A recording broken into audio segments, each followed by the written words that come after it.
السلام علیکم ورحمۃ اللہ وبرکاتہ۔ الحمد للہ وکفا وسلام علی عبادہ الذین اصطفى اما بعد۔ یا رب صلی وسلم دائما ابدا علی حبیبک خیر الخلق کلہم۔ بات چل رہی تھی آپ سرکار دو عالم صلی اللہ علیہ وسلم کے نبوت کے بعد کے حالات۔ تو آج جس پوائنٹ پر بات کریں گے وہ ہے اعلانیہ تبلیغ۔ آپ صلی اللہ علیہ وسلم 3 سال تک خفیہ طور پر تبلیغ کرتے رہے، اور اس دوران جو شخص بھی مسلمان ہوتا تھا وہ مکہ کی گھاٹیوں میں چھپ کر عبادت کرتا تھا۔ پھر ایک دن ایسا ہوا کہ حضرت سعد بن ابی وقاص رضی اللہ تعالی عنہ اور کچھ دوسرے صحابہ مکہ کی ایک گھاٹی میں تھے کہ اچانک وہاں قریش کی ایک جماعت پہنچ گئی۔ اس وقت یہ صحابہ نماز پڑھ رہے تھے۔ مشرکوں کو یہ دیکھ کر بہت غصہ آیا اور وہ ان پر چڑھ دوڑے اور ساتھ میں برا بھلا بھی کہا۔ ایسے میں حضرت سعد بن ابی وقاص رضی اللہ تعالی عنہ نے ان میں سے ایک کو پکڑ لیا، اس کو ایک ضرب لگائی جس سے اس کی کھال پھٹ گئی، خون بہہ نکلا، اور یہ پہلا خون تھا جو اسلام کے نام پر بہایا گیا تھا۔ اب قریش دشمنی پر اتر آئے اور اس بنا پر نبی کریم صلی اللہ علیہ وسلم حضرت ارقم رضی اللہ عنہ کے مکان میں تشریف لے آئے تاکہ دشمنوں سے بچاؤ رہے۔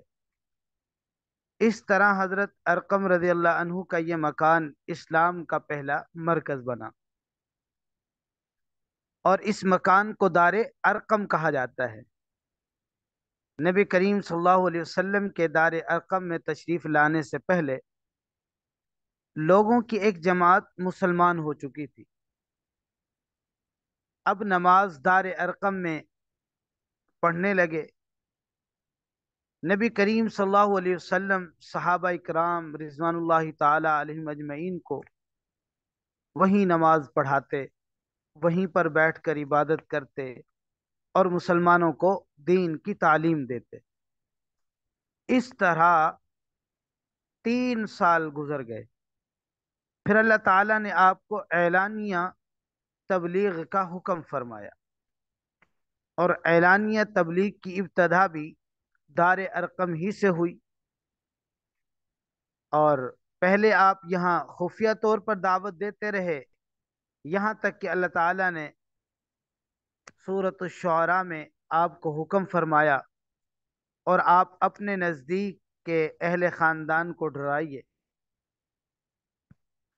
یہ حکم ملتے ہی آپ کافی پریشان ہوئے، یہاں تک کہ آپ کی پھوپھیوں نے خیال کیا کہ آپ کچھ بیمار ہیں، چنانچہ وہ آپ کی بیمار پرسی کے لیے آپ کے پاس آئیں، اور پھر آپ نے ان سے فرمایا میں بیمار نہیں ہوں، بلکہ مجھے اللہ تعالی نے حکم دیا ہے کہ میں اپنے قریبی رشتہ داروں کو آخرت کے عذاب سے ڈراؤں، اس لیے میں چاہتا ہوں کہ تمام بنی عبد المطلب کو جمع کروں اور انہیں اللہ کی طرف آنے کی دعوت دوں۔ یہ سن کر آپ کی جو پھوپھیاں تھیں انہوں نے کہا ضرور جمع کریں، مگر ابو لہب کو نہ بلائیے گا، کیونکہ وہ ہرگز آپ کی بات نہیں مانے گا، نہیں سنے گا۔ تو ابو لہب کا دوسرا نام عبد العزیٰ تھا، یہ آپ کا چچا تھا اور بہت خوبصورت تھا، مگر بہت سنگ دل اور مغرور شخص تھا۔ دوسرے دن نبی کریم صلی اللہ علیہ وسلم نے بنی عبد المطلب کے پاس دعوت بھیجی۔ اس پر وہ سب آ کے آپ کے ہاں جمع ہو گئے، اور ان میں ابو لہب بھی تھا۔ اس نے کہا یہ تمہارے چاچا اور ان کی اولادیں جمع ہیں، تم جو کچھ کہنا چاہتے ہو کہو، اور اپنی بے دینی کو چھوڑ دو۔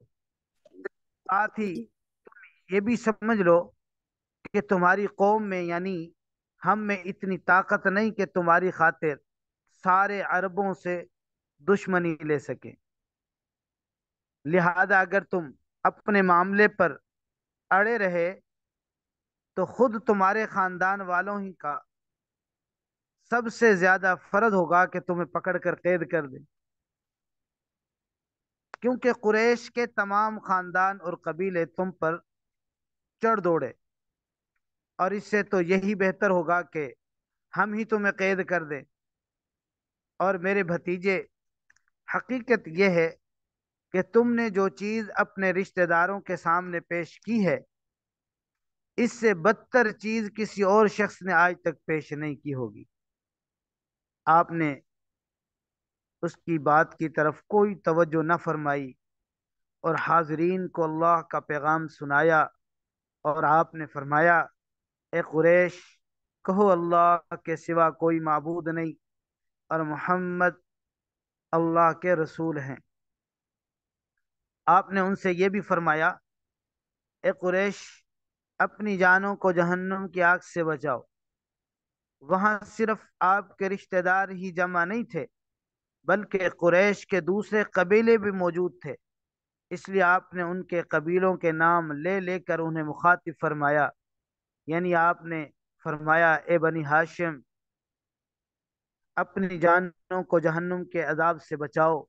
اے بنی عبد الشمس، اپنی جانوں کو جہنم کی آگ سے بچاؤ۔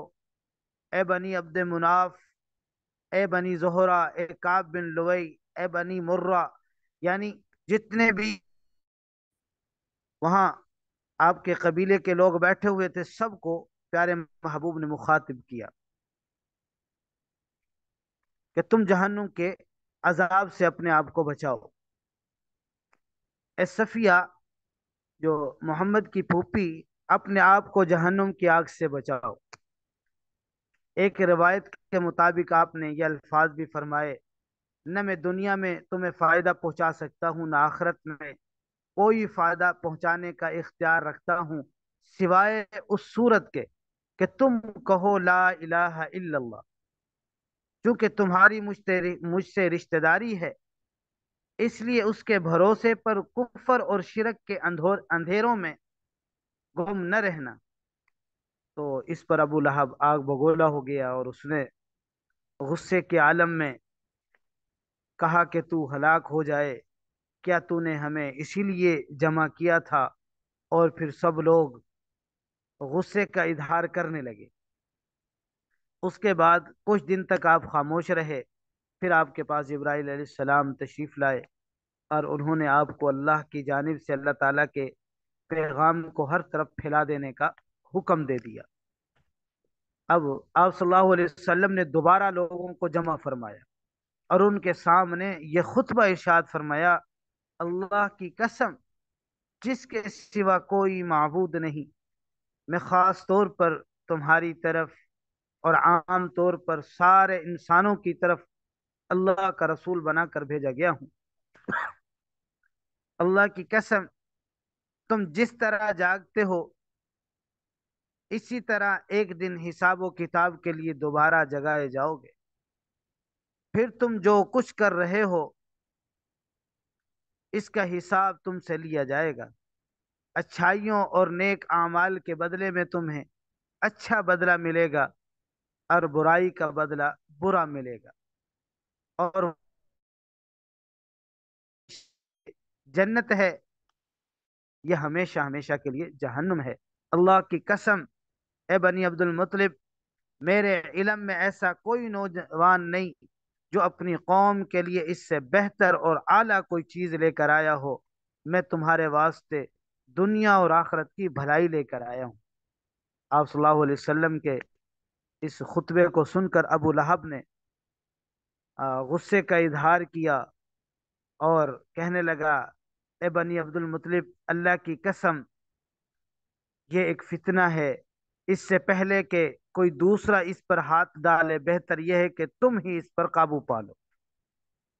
یہ معاملہ ایسا ہے کہ اگر تم اس کی بات سن کر مسلمان ہو جاتے ہو تو یہ تمہارے لیے ذلت اور رسوائی کی بات ہوگی، اور اگر تم اس سے دوسرے دشمنوں سے بچانے کی کوشش کرو گے تو تم خود قتل ہو جاؤ گے۔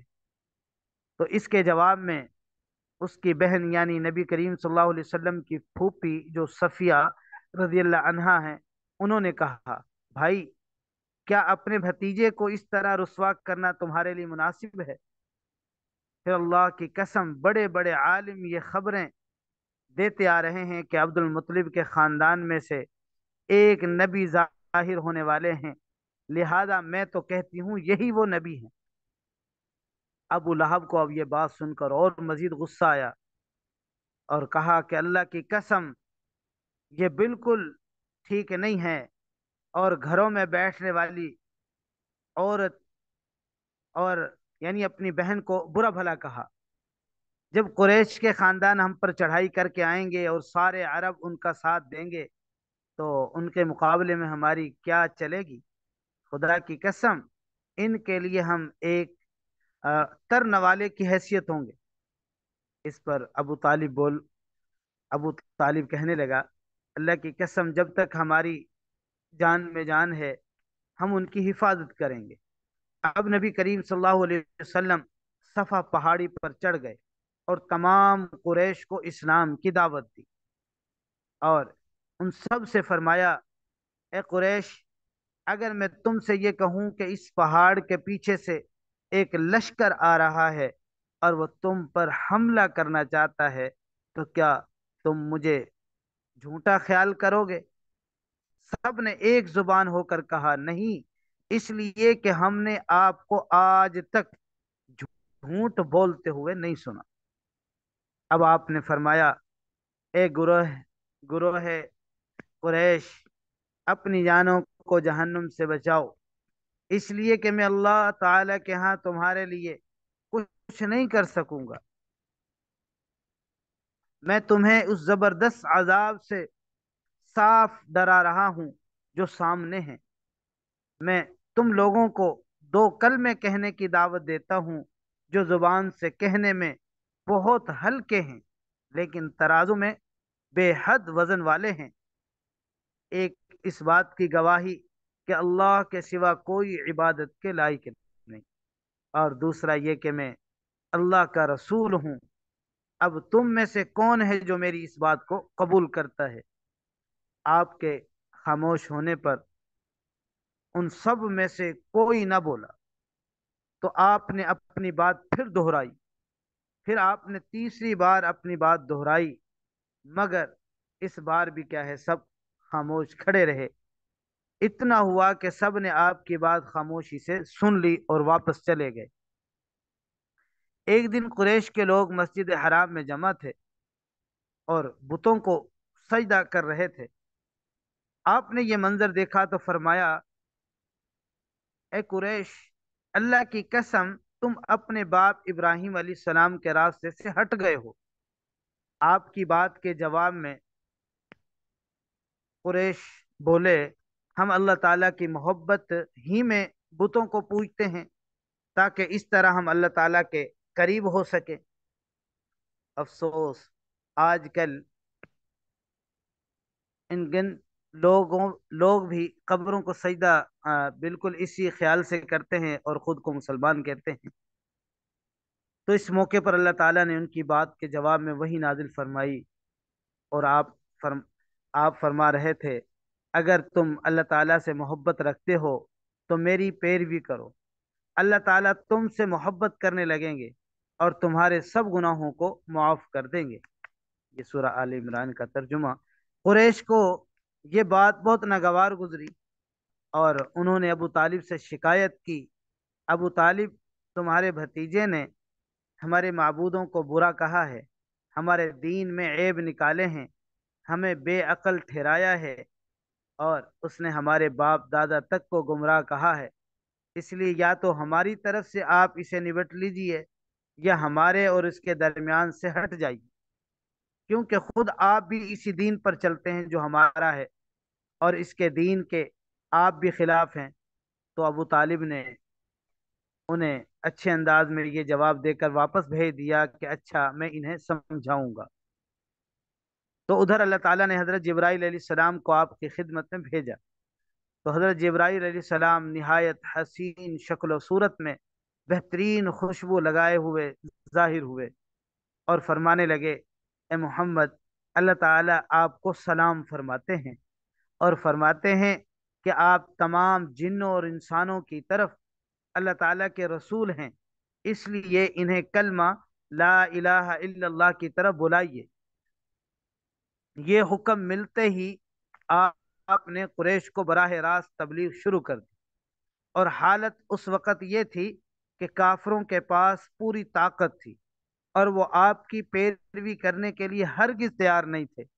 کفر اور شرک ان کے دلوں میں بسا ہوا تھا، اور بتوں کی محبت ان کے اندر سرایت کر چکی تھی، اور ان کے دل اس شرک اور گمراہی کے سوا کوئی چیز بھی قبول کرنے پر آمادہ نہیں تھے۔ شرک کی یہ بیماری لوگوں میں پوری طرح سما چکی تھی۔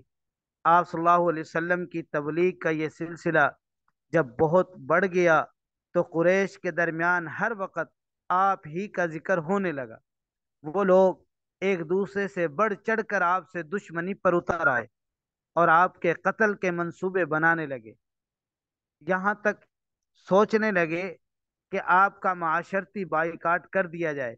لیکن یہ لوگ پہلے ایک بار پھر ابو طالب کے پاس گئے اور ان سے کہا: ابو طالب، ہمارے درمیان آپ بڑے قابل، عزت دار اور بلند مرتبے والے ہیں۔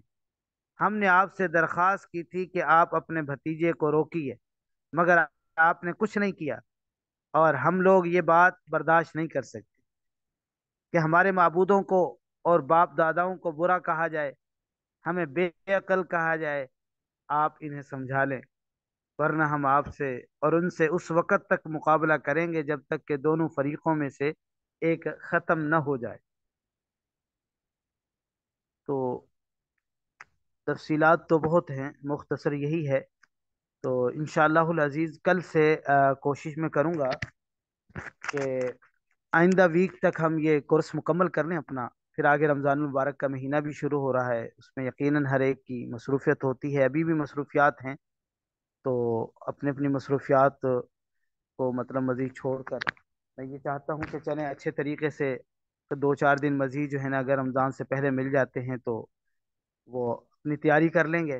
اور چونکہ میں نے بھی تیاری کرنی ہے اس حوالے سے، تو انشاءاللہ کوشش کروں گا کہ آئندہ مختصر ہوگا، اور آئندہ ویک تک انشاءاللہ ہم اپنا کورس مکمل کر لیں گے۔ اللہ جو کہا سنا عمل کی توفیق۔ السلام علیکم ورحمۃ اللہ۔